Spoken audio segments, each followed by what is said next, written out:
Welcome to Tanakh Talk.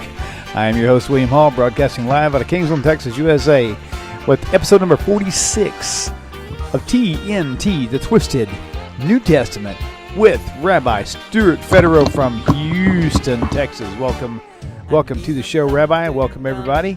All you viewers good to be here. It's awesome. Lovely. Good deal. It's really weird. It's freaked me out. As soon as I pushed the play button, the phone rang. I was like, whoa, but then I think they hung up. So call back. That might have been our first question. Yes. That could have been the best question of the night. It could have been. That could have been the only question of the night. I'm sure I have plenty of questions for you. Oh, man. Like, what in the world was that song you were singing while we were practicing up? I'm just kidding. Okay, so, yeah, that caller is no longer on. The phone lines are open. So want to say hi to Jason, my good buddy. Good evening. That's my Bible, Twisted Shalom, Twisted New Testament. This is just a real nice surprise. Lori Cash, hello, sweetheart. Thank you. That's my Bible. Howdy, Shalom, y'all. Federow's here again. I don't know. I can't get rid of that guy. The phone just rang again and it hung up again. I wonder if there's something wrong with my system. No, it's somebody harassing you. Let me log it out, and I'm going to log You're going to pick up the phone. They're going to say, do you have Prince Albert in the can? Pardon me, would you happen to have any? You're going to say, is your refrigerator running? Well, you better go catch it. One of the stupidest ones we used to do. It was so horrible. We used to call home. I'm going to kind of cover you up here. We used to call up and say, lady, your cat's on my porch. She says, I don't have a cat. I say, well, we don't have a porch. That is like the lamest of the lame, but it was funny. It was funny. Remind me later. Okay, I just re-logged in to the phone lines just in case there was something wrong with my ability to take the call. So the phone number's on your screen. 855-95-BIBLE.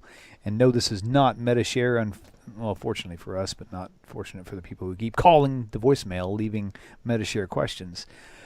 It's interesting, even though it's a similar phone number, they still have to listen to my voicemail before they can talk, and they still want their MetaShare. Hi, this has nothing to do with MetaShare, but thank you for calling. Then you should give them no, it's a Bible and it's MetaShare, which is very Christian. You should say, hi, this is not MetaShare, but please take a look at Deuteronomy 24:16. Give them a Bible lesson when they call. I got to get my I got to put my anti-glare glasses on. Oh yes, indeed. Okay, cool. Well, I think I've got everything set up here. Hey, that man has eyes. I can see his eyes now. There's no glare. I know, right? The thing is, these glasses have got a really a fairly deep like gouge, not necessarily a scribe, but a line. I could probably get polished out, but the reason why I don't wear them to work is because it's difficult to see out of it because of that one little stripe right in front of my eye. But I can use them here. It's good. It's good for the anti-glare part. Very good. Wow. Okay, cool. Let me, I'm not paying attention to YouTube yet, but I will.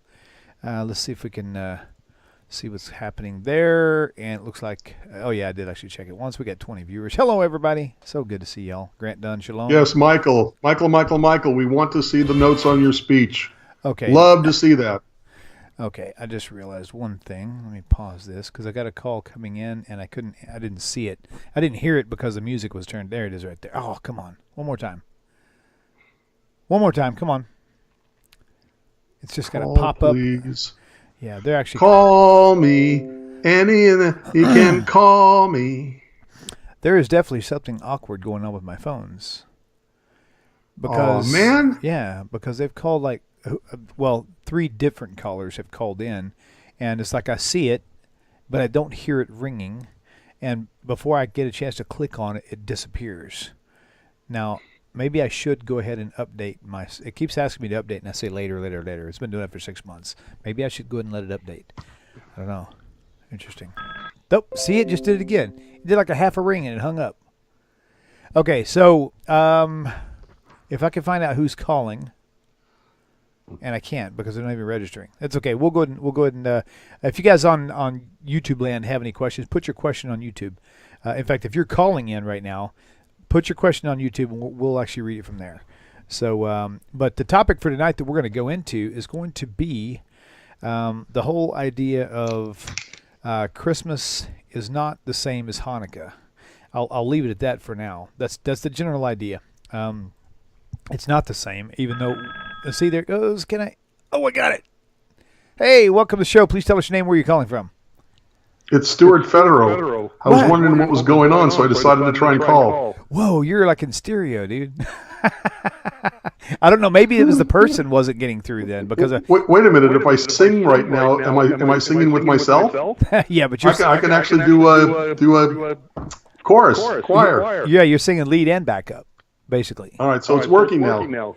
Apparently, it was already working. I don't know. Maybe the person who was calling maybe there's something wrong with their phone. Yeah, right. Okay, I'm getting off. Wait. Do you have a question for Rabbi? This is me talking to me. Oh. I hung up on you. Oh, that's just. I was about to say. This is me talking to me. It's like somebody's schizophrenic, you know. Me, myself, and Irene. Oh, that's great. Me, myself, and I. Right. Oh, that's my Bible says. I wish we could go back to rotary phones. What are you, crazy? No way, dude. That would drive me nuts. Electronic switching systems. Oh, that's funny. Okay, cool. Now let's see if I can get to it before it disappears. And there you go. That better not be you again. Welcome to the show. Please tell us your name and where you're calling from. Yes, is this the MetaShare number? That's funny. No, for real. That is funny. I think you just made my day, man. That's just hilarious. Okay, let me take a breath here. Okay. It's me, Brock, from Southeast Missouri. Yeah, that's why I'm laughing. I recognize your voice. I forgot your name, but I do recognize your voice. But that was perfect. All right, Brock. What's the question for Rabbi? Yes, my grandfather passed away not too long ago. Okay. And sorry to hear that. Before he passed, if I would go to his church for him once, like a couple times a year, more or less as if he would still be going. I don't feel comfortable doing it, but he did ask me before he passed, and I feel guilty about not honoring his request. Right.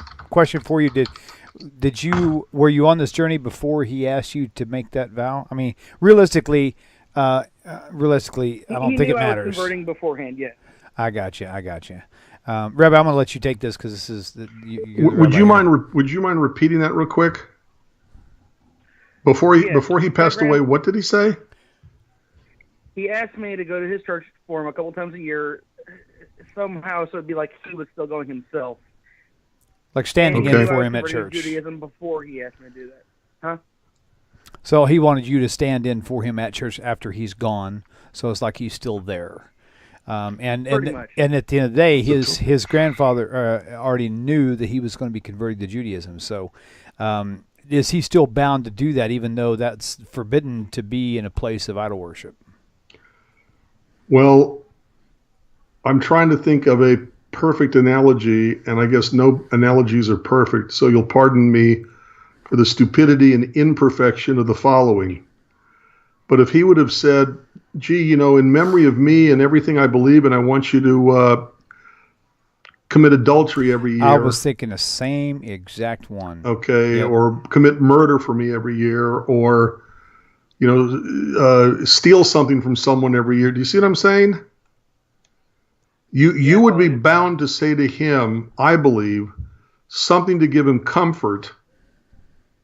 Okay, because he's not asking you to steal, and he's not asking you to rob, and he's not asking you to murder, and he's not asking you to commit adultery. Okay, he's asking you to do something that from his perspective is neither immoral nor unethical nor bad or anything like that. So I think you would be bound to say to him something that will give him rest and peace. But frankly, no, I don't think you are actually bound to do it. Because what he's asking you to do is actually against the religion you've taken on. Mm-hmm. That's a great question. Wow. It is a good question, and I'm not even sure offhand that my answer is a good answer. Right. Okay, but that's why it's a great question. I'm not used to being asked questions Sure. I haven't heard 1,000 times before. Right. Brock, thank you, brother, man. That's a great question, and sorry for your loss. Yeah, really. Thank Okay, Thank brother. you. You betcha. Take care, bye. See, I don't think that he's duty bound to follow through, Right. but I'm glad that he would have said something to his grandfather to give his grandfather a little peace and rest. But I think you have a call maybe coming. there are other ways. I hope he's still listening, but maybe there are other ways that he can partially fulfill it, like if the church is having a play day in the park. Oh yeah, something Okay, or they're meeting. off the In other words, property. it's not a church service. Yeah, right. Okay, but it's something something for the church that people from the church would likely to be at, so that he can say, "Hi, I'm here on behalf of my grandfather. He wanted me to be remembered to you. He wanted to, he wanted to be remembered, so I'm here." But not at a church service, but rather some sort of social or something like that. Right. Yep, that's a good one. That's really good. Okay, well, unless the phone rings, we will go ahead and move into a topic you and I have briefly discussed on. And, so just for because, grins, William, what I hear is you're about to celebrate your Jewish Christmas. Hey, you're going to have to comment on the Hanukkah bush. Yeah. Oh man. What do you mean? What do you mean? We made the oil for the Chanukiah red and green oil. You're too crazy. It's funny because it's oh boy, a disgusting thought, but that's just crazy. Yep. Wow. Okay, so I just had a flashback memory of when I was celebrating Christmas, something really ridiculous that I did, and in my mind, it's something I would never tell you what it was, but it was so ridiculous that it was almost equivalent to that what you just mentioned, incorporating a blend between Christmas and Hanukkah. Syncretism. Yeah. So, syncretism. and the thing about it is, there's so many people who really don't know the harm in it, and I think it's why I want to discuss it tonight, to really let people know, that. Well, there's going to be questions I'm going to put out, and I'm going to say some statements tonight that's going to challenge some of the followers to think more, and you may even disagree with my outcome, with Rabbi's outcome, but at the end of the day, we're all discussing this openly, and we're just trying to find out a better way to become closer to Hashem through all this. So, there's I saw a post on Facebook a while back where someone was mentioning something about Christmas decorations, and it seemed like that kind of spun out of control on how everybody was handling that post. And so I have a question. My first question is this for you, Rabbi. Okay. If my because here's my understanding, the Torah is set apart for the Jewish people. True. Not for the ungodly, not for the the rest of the world. It's set apart strictly for the Jewish people, or those who choose to convert, or those who choose to acknowledge God as one and follow as a Noahide. So, with that said, understanding that, would it be safe to say that my neighbors all around me in the front and the back, side to side, who are setting up all these Christmas decorations, that they're not doing anything wrong in their world, because they're not supposed to be following Torah anyway? They're just living according to the world, and that's what the world does. And if that is the case, then when they say, hey, like for example, one of my neighbors is really genuinely trying to be nice, drives by, and he knows that we are following the path of Judaism, and one year he went by and said, hey man, I just want to say Happy Yom Kippur to you. It kind of threw me back, because I was thinking, wow, this guy, it's not even around a Christian holiday, but this guy like tracked down the day, knew when it started, just so he could drive by and say, hey, Happy Yom Kippur to you. Being just genuinely trying to reach out and be nice. I think that's great. I do too. And I'm saying, what happens if he comes by this year and says, hey man, Happy Hanukkah? Should I just say thank you, or could I say Merry Christmas to you? Because he doesn't, he's trying to respect my holiday. Should I respect his in the same way? Can I respect his in the same way? Or is there a problem with that? I can only give you my opinion on this. That's all I want. Okay, my opinion is non-Jews were not at Sinai. Okay. Okay, non-Jews were not given the Ten Commandments. Right. And yes, even though it is part of the mitzvot of Noah, the Shiva mitzvah. laws of Noah, Right. okay, not to engage in idolatry, they have to accept Judaism's view of the existence of the laws of Noah before they would know not to participate in idolatry. True. Right. And most Christians don't even know the concept, don't even know the term covenant with Noah. They don't think of that. Right. Okay, so that having said that, I want non-Jews to acknowledge me and my holidays. Right. In order to do that, I don't mind acknowledging them and their holidays. Right. I have no problem saying to some of my Christian friends who know that I think Christianity is idolatrous. Oh, good. That's a good point. They know, these are ministers and priests. They know exactly. They've got my book. Right. Okay, so they know how I feel. But I still wish them a merry and blessed Christmas because it's their holiday, no matter how I see it. I want them to respect and acknowledge me and mine. I'm going to respect, more or less. Yeah. You know what I'm saying? Yeah, right. Them and wish them a happy for their holiday. Right. If you're looking for, I would say if you're looking for an avenue out and you're not comfortable telling your neighbor or your friend at work or coworker, whatever, Merry Christmas, then maybe you could just tell them, hey, use just a general term, Happy Holidays, William, let me tell you something interesting that the priest on my radio show said. Okay. He said he doesn't like this idea of saying Happy Holidays instead of Merry Christmas, but he understands the concept of not excluding non-Christians. Okay. And what he does is he says Happy Holy Days. Oh, that's good. That's good. Well, see, we can't say happy. I think it's great because it's acknowledging from the perspective of the person he's saying it to that their holidays are in fact holy, whatever they happen to be. Right, but we can't say Happy Holy Days because what they're doing isn't holy, though. To us. We're not saying it's holy to us.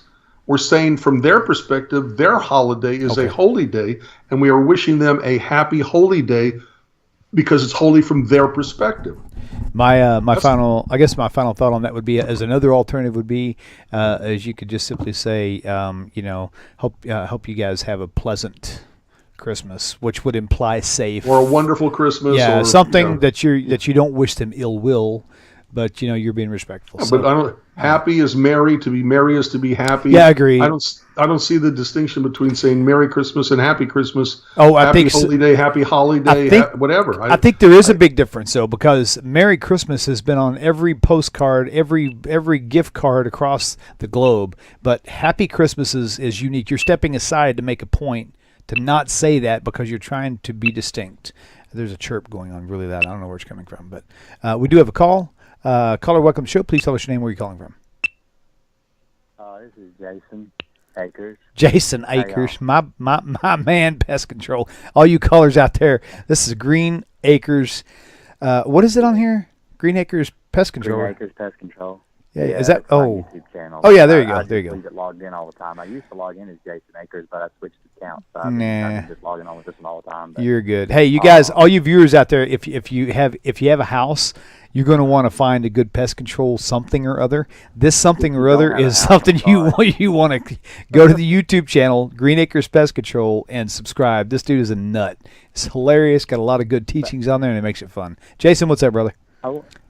I wanted to ask a question. I know that y'all were talking about Hanukkah and everything, but it kind of had to do with what the last caller was talking about with church and his past relative. Yep, right. And I can hear myself, like on a speaker or something. You want? Hold on. How about now? Try it again. Okay. Yeah, that's better. Okay, cool. Sorry. But anyway, what I was going to ask is it wrong to visit my mother who's buried in a cemetery? Good one. Church cemetery. It's actually it's a place over in Bedford County called Holy Land, and it's actually got a big, huge, humongous white cross right in the front where you have to drive by just to get into the cemetery. Wow. And it's where she's buried, and it'll be 4 years in January, and I haven't really visited her lately, and I feel bad, and I'd like to go visit her, but I don't know if what's right and what's wrong in that type of environment.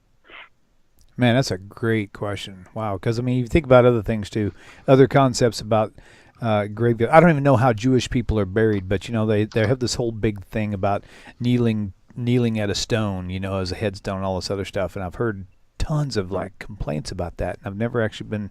Well, it's Christianity everywhere there. It's nothing but a Christian burial ground. That's all it is. Right, sure. Rabbi, what's your view on that?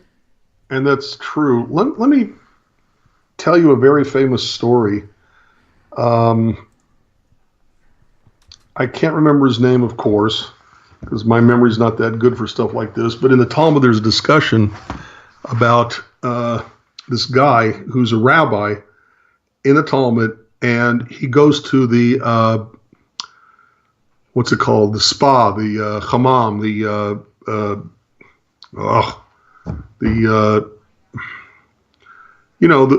can't think of the word. William, the spa, the steam room, what's it called? Sauna. So, thank you. That was Jason, by the way. I couldn't figure it out. I couldn't think of the word. Okay, so he goes to the saunas a lot, and he's known for liking them. It invigorates. If you've ever gone to a sauna, it's actually rather invigorating and relaxing and everything else. Right. But the particular one they were talking about has a lot of pagan idols in it. And they're complaining to him about going to this spa for the steam bath and putting himself in the presence of idols. And by the time the rabbi is having this discussion, I'm talking about the decade, the century, nobody believes in these idols anymore. Okay, nobody's following these idols. They're there literally for decoration because they're statues. It's like having a Michelangelo, right. whatever. And his answer was, you don't understand. I am not there to worship the statues. The statues are there to worship me. And what he meant by that is that these are decorations. I'm not there worshiping them. Okay? And other people don't actually worship those statues either. They worship what the statues represent. It's artwork. It's not. Pagan idols that we get in front of and bow down to the ground or something. But that's still connection, though. Like an Indian totem pole. Okay. So wait a minute. So Rabbi, you're saying, or are you saying, that as long as the people aren't worshiping the cross itself, they're worshiping the man who died on it, that it's okay to go? I'm saying that he is not going to the cemetery to worship a cross or Correct. A man on a cross or dead man on a stick or however you want to word it. He's not there worshiping anything Christian. Okay. He's there to pay his respects to his beloved relative. Okay, let me spin it a different way. In the Midrash, it explains a story where what is that massive chirping sound? Can you hear that? Oh, I can hear it. Wow, that is really sharp. Okay. Anyway, so the whole idea was that the Jewish people were tricked by Balaam, right? Balaam told, if you really want to get them to fail, then get them to worship idols or get them to whatever. So they, the Midrash, one of the Midrash stories is that they seduced the men of Judah or whatever of the tribes with their women. And it says, as they would kneel, whatever, they would have these idols above them. And so they actually got them in this process of idolatry to get into spiritual idolatry as well. And it really points out the fact that they didn't even know they were doing it, but they were still guilty. So say that again? Okay, the storyline was that they would place idols above their door or above something to where they would actually have to bow to get underneath them or something like that. And it's like they didn't even know. There's a very famous story for Hanukkah, by the way. Okay. Where they were trying to get the Jews to worship Zeus, and what's his name? The general for the youngest kid was dropped something on the ground, hoping that the kid would pick it up, but it would appear to everybody as if he was bowing towards the idol by picking up the thing on the floor. Right. And the kid was too smart, and he was therefore martyred as a result. Okay. Because the appearance But again, William, I just don't think the appearance is going to be that he's going to a cemetery to worship Christianity Yeah, I or anything agree. Christian. It's clear he's standing next to a specific grave of a loved one. I do agree. You know, and look, he's not a Kohen who can't Right. go into a cemetery at all. Right. Wait, Jason, you're not a Okay. Cohen, are you? He's like, Is he still on? yeah, he is. I found out the chirp was actually coming from the phone line, so I turned his volume down. Sorry. I hope you weren't trying to Okay. talk, Jason. Sorry. Yeah, I think it was my wife. She's doing a test, and her computer's going off on me, so I went into the other room. Oh, okay. Okay. So why don't Jason, if your question has been fully presented, why don't we go ahead and hang up, and that'll open up phone lines, and also you can kind of watch the answer. Yeah, that's fine. Okay, Thank brother. You. I appreciate it. Okay, buddy. love you, man. Take care. Bye. Such an awesome dude, man. Love that guy. Yeah, by the way, there's a really funny one here. Let me find it again. YouTube comment. Oh, yeah, no, it's Joe America. A guy thought he was being smart and asked me how Jews say the word Christmas in Hebrew. I told him it's Avodah Zarah. Joe, brilliantly done, Joe. That's a good one. Oh my goodness. Caller, welcome to the show. Please tell us your name, where you're calling from. Yes, I'd like to ask a question I'm seeing here on the chat. Sure. Who am I speaking with? It's Brock again. Oh, hey, Brock. Sorry, man. Go ahead.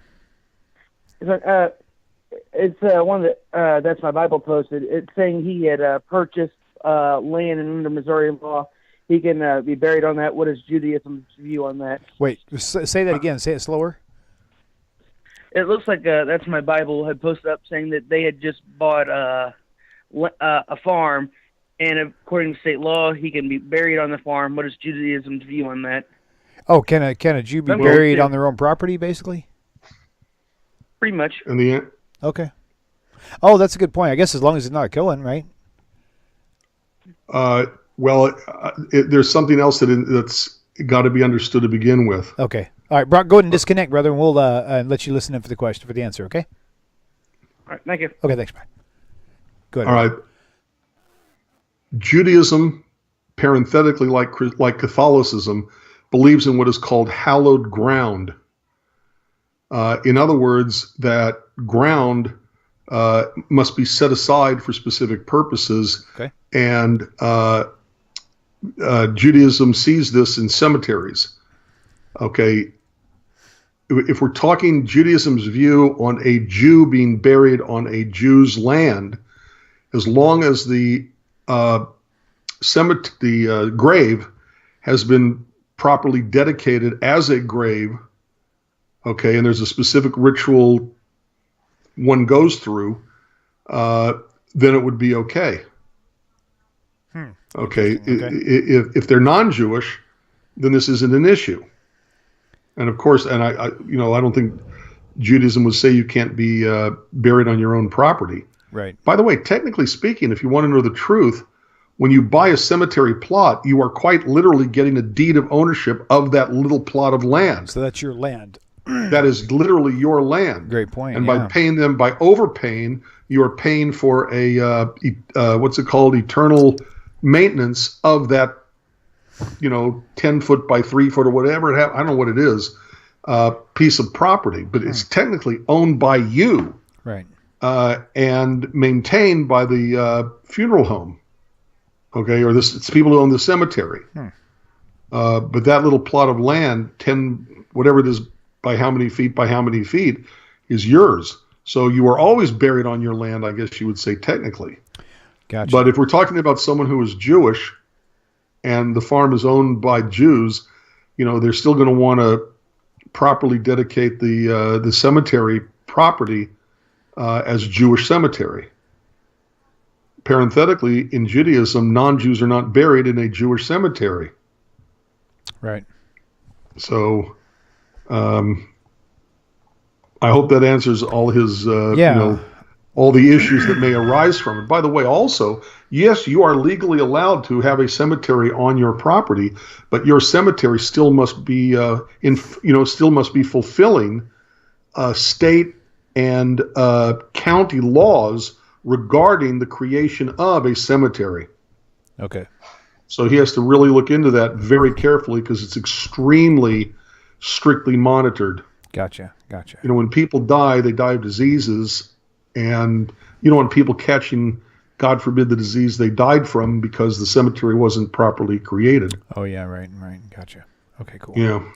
Okay, awesome. Okay. And every question I'm answering tonight, William, needs to be answered also by their local rabbi. Right, gotcha. That makes Okay, good. I want to remind them that you know, they need to go to their own rabbi to make sure that what I'm saying is even halfway close to accurate. Right. Good advice. Thank you, Rabbi, for clarifying that as well. Okay, caller, welcome to the show. Please tell us your name and where you're calling from. Okay, wait. Hello, Okay. this is Kathy. I'm calling from California. Hi, Kathy from California. Welcome to Texas. No, I was going to say welcome to Kingsland, but Houston also. Yeah, that's true too.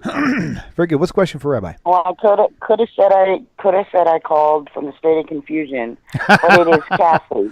That's funny. It's actually Cassie. It's Cassie. Oh, Cassie. I'm sorry. Thank you for clarifying. Very good. Welcome. Well, I want to thank you for both of you being here and allowing us to learn and listen. But I do have a big question. Okay, sure. You know, my little 2-year-old grandson was murdered, and he was cremated.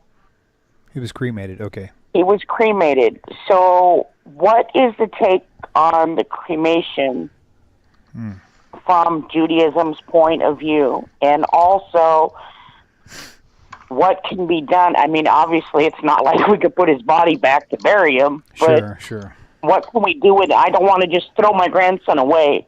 Right. No, of course not. Bless your heart. Okay. The answer is, first of all and foremost, I'm so sorry for your loss. Yes. I can't even begin to understand what your whole family's going through. Okay, but you're right. It's b'diavad. It's an act that's already taken place that can't be reversed. Okay, the best thing you could do, I think, would be to find a place that would accept it and bury even the ashes. And the point of having not the point, but a point of having a graveside, a grave, is that it's a place to go to think, remember, pray, and you know, help mourn your loss. Mm-hmm. So I think it would be to the survivor's advantage to actually have a place to go to, right, and not a container. Yeah. But actually bury the ashes somewhere. Right. And I know California is really strict on this sort of thing too, so you're going to have to be very careful. Well, the one thing is that we did not want to have him buried because we didn't want the evil entities of the mother's family, who murdered him, was his mother, to come to his gravesite. My son and I have his urn. My son spread his ashes on his 30th birthday, the box that was given to him. But we have the urn here with the first part of his ashes. Well, I mean, that's just tough. That's just, I'm not sure I could ever get past that. But the only thing you can do that I can think of is by mutual agreement with the family members, except her, to have the child buried, the ashes buried somewhere, and not tell her where they are. Mm-hmm. Because I think having done it, she's got 25 to life, so she's going to be spending a whole long time there. Yes, but eventually she will get out, I think. And having gotten out, she may want to go visit. And my initial response, although I'd probably have to think about it, is that the mother of that child destroyed her own rights when she did what she did. Mm. Okay. So what if the mother, after a short amount of time or a long amount of time, whatever, does teshuvah? I mean, how can she? I mean, yeah, I don't know. Teshuvah in Judaism requires the forgiveness of the person against whom you have sinned. rendering murder one sin for which there is no repentance, it then falls into the hands of God to deal with directly. Wow. Okay. Upon How her do death. we ever forgive her? I can't forgive her for what she did to us. I couldn't hear you. Say it again. Is she required to forgive her for this? Absolutely not. Okay. Cassie. The question I just asked Rabbi was, is Cassie required to forgive her for doing this? And the answer was absolutely not. I don't know if that helps you. Sir, I think it will. You know my son. My son is Grant. Please let me explain some things. Please let me explain some things, because it's extremely important to me that you hear me. Okay? Yes, sir. In Judaism, if I sin against William, you do not have the right to forgive me for what I did against William. What she did against her own child, you have no right to forgive, because you are not the child. The only thing that you can, I didn't say should, I didn't say will, the only thing you can forgive the child's mother for is the hurt you incurred when this happened to the child. Are you following what I'm saying? Yes, sir. In other words, you can only forgive the mother for hurting you by murdering the child. However, you do not have to forgive the mother of the child. And here's my reasoning on that.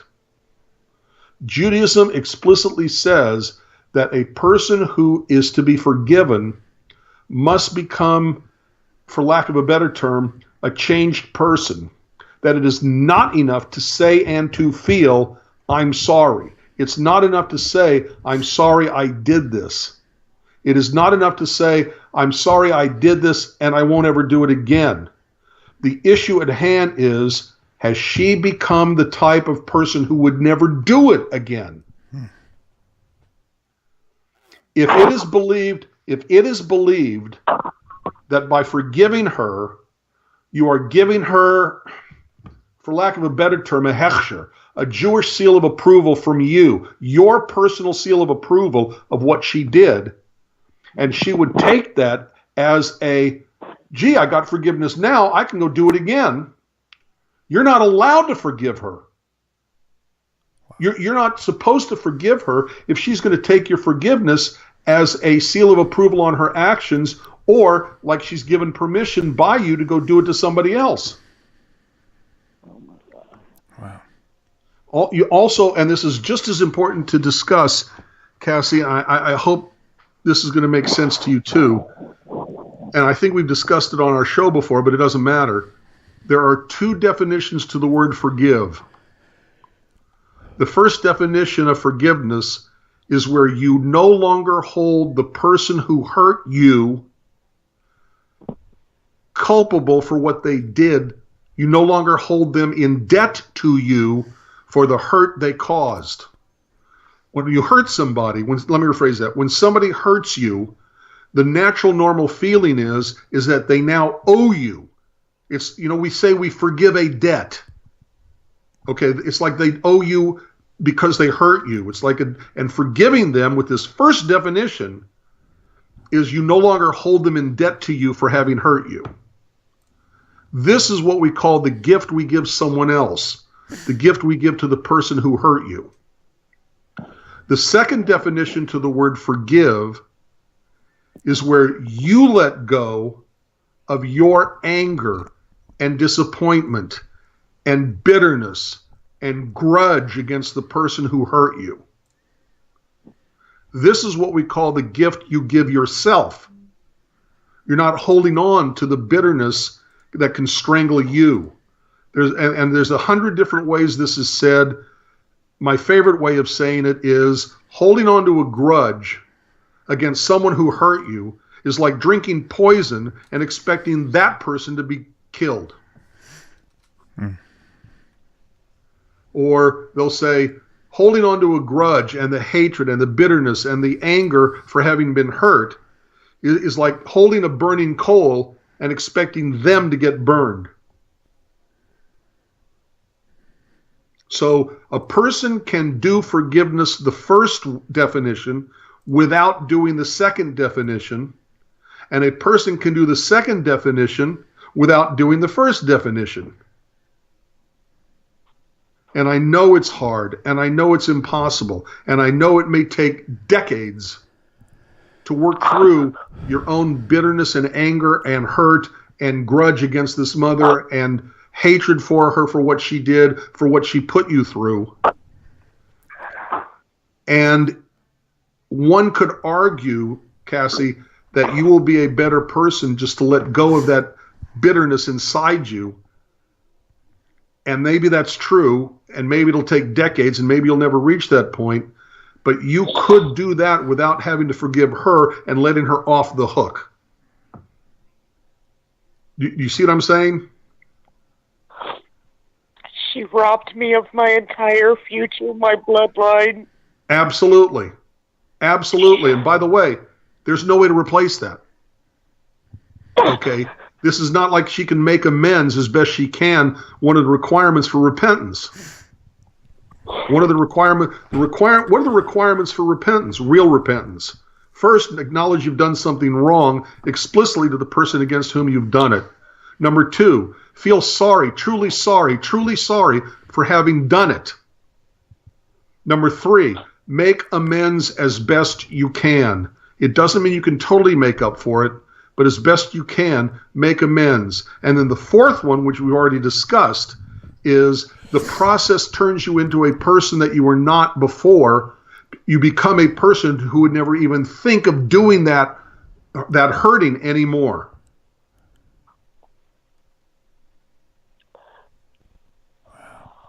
Okay, This is the child is no longer here to obtain forgiveness from. That's one thing. Okay, she can't make amends because, as you put it, she just destroyed your future through that child, through that grandchild. Okay, you do not have to do definition number one. Okay, most of what definition one would cover cannot be done because the only person who can give that kind of forgiveness is the child who is no longer here. But it is very possible, maybe, difficult, hard, takes a lot of inner strength to do the second definition, to reach a point where this bitterness and grief and anger and hurt and all these negative feelings that can weigh you down, okay, to lessen and lighten. But it does not require the first definition. It does not require the first definition. Sometimes people lose their rights as parents and grandparents and aunts and uncles and whatever by how they treat someone. You know, Judaism, if it is anything at all, it's a very practical, practicable religion. And Judaism is not going to demand of someone to forgive the unforgivable. Right. If you go by the first definition of what that word means.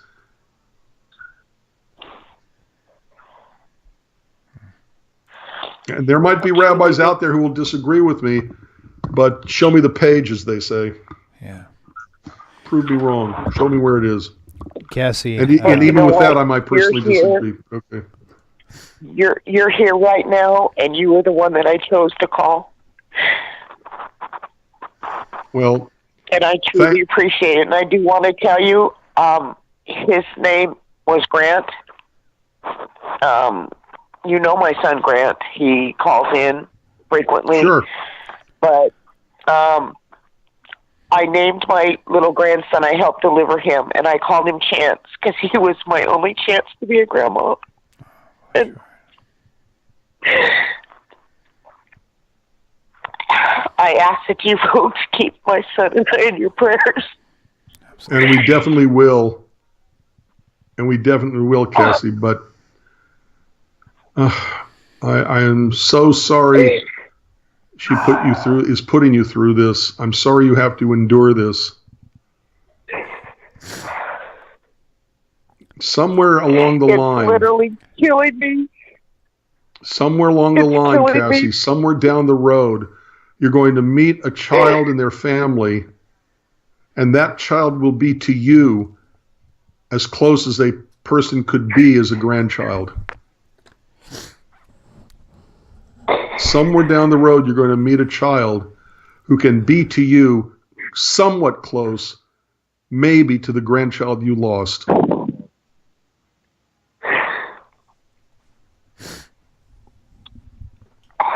Thank you for saying that.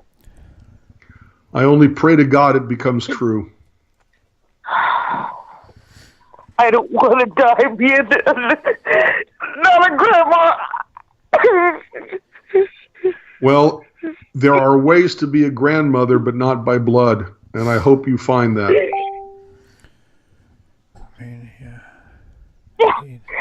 There are a bunch of my son's friends that, you know, I am kind of grandma to their kids, but I'm not close to them like I was my grandson. Well, I love them. Maybe not now, Cassie, but maybe not in the near future, but maybe somewhere down the road you'll be able to open up your heart to them and be as close to them too, like you would have been with Chance, with Grant. Indeed.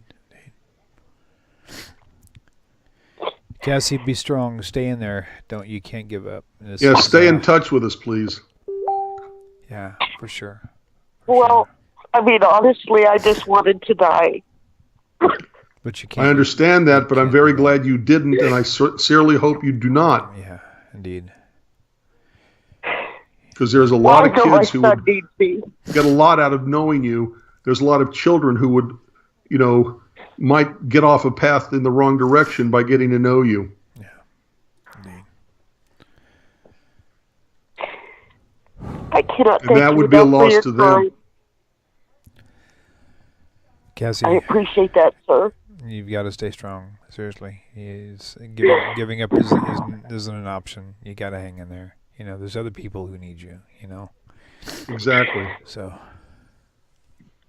Well, I love my son. He's my whole world. He always has been. Since the day I found out I was going to have a baby. And I named him Grant for success. It was like God grant me this gift.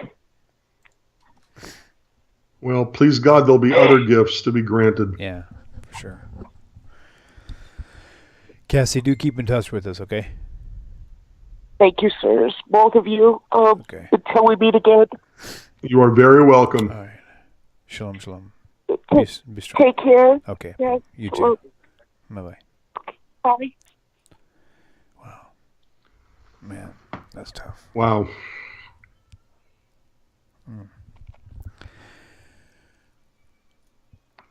That's a tough thing. Yeah. I think it's going to be our stopping point. I don't know. Yeah. Yeah, let's just let's wrap it up, man. That's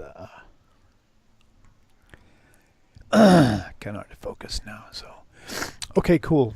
Well, Rabbi, thanks for all your time. Always. Yeah.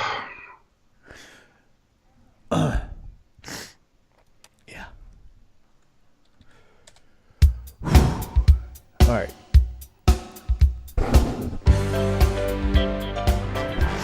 Somehow I just don't feel like finger dancing. Yeah, I'm with you. Well, viewers, thank you all for tuning in.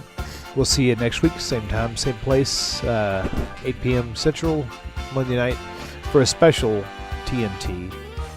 I won't tell you the surprise yet. You just have to tune in and find out. Shalom, shalom, everybody. Take care. Bye-bye. אני אתה אתם תמיד תמיד כולם ביחד חשוב מכל חשוב והכרחי להיות ביחד איפוק זו העוצמה ויתור זו הגדולה השאיפה והכמיהה אני אתה אתם תמיד תמיד כולם ביחד חשוב מכל חשוב והכרחי להיות ביחד